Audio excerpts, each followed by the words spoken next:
বিপিএলে দুর্বার রাজশাহীর আরও এক দুর্দান্ত জয়। সিলেট সিক্সার্সের বিপক্ষে এদিন টসে জিতে প্রথমে ফিল্ডিংয়ের সিদ্ধান্ত নেয় ক্যাপ্টেন তাসকিন আহমেদ। বোলিংয়ে দাপট দেখিয়ে 158 রানের মধ্যেই আটকে ফেলে সিলেট সিক্সার্সকে। দ্বিতীয় ইনিংসে টার্গেটে ব্যাট করতে নেমে যেন রাজশাহীরও 4 উইকেট হারিয়ে ফেলে 22 রানের মধ্যে। এরপর আকবর আলী এবং রায়ান বার্ল মিলে যেন দলের জয়টা সহজ করে দেন। দুজনের ব্যাটিং দাপটেই যেন জয়টা পেয়েছে তাসকিন আহমেদের দল। শেষ পর্যন্ত লড়াই করে সেই 5 উইকেট হারিয়ে দুর্দান্ত জয় তুলে নেয় রায়ান বার্ল।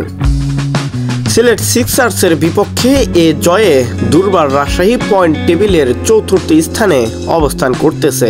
প্রথম স্থানে রংপুর রাইডার্স, দ্বিতীয়তে বরিশাল আর চতুর্থতে দুর্বার রাজশাহীর দুর্দান্ত জয় দিয়ে বিপিএলকে আরও একবার রাঙালো তাসকিন বিজয় আহমেদরা।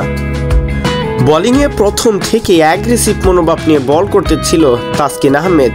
দ্বিতীয় ইনিংসে গিয়েও যেন মনে হচ্ছিল এটা সত্যি একটা বোলিং ক্রিচ, কিন্তু শেষ পর্যন্ত ব্যাটে বলে ভালোভাবে ম্যাচিং হওয়ায় যেন জয়টায় ধরা দিল দুর্বার রাজশাহীর কাছে।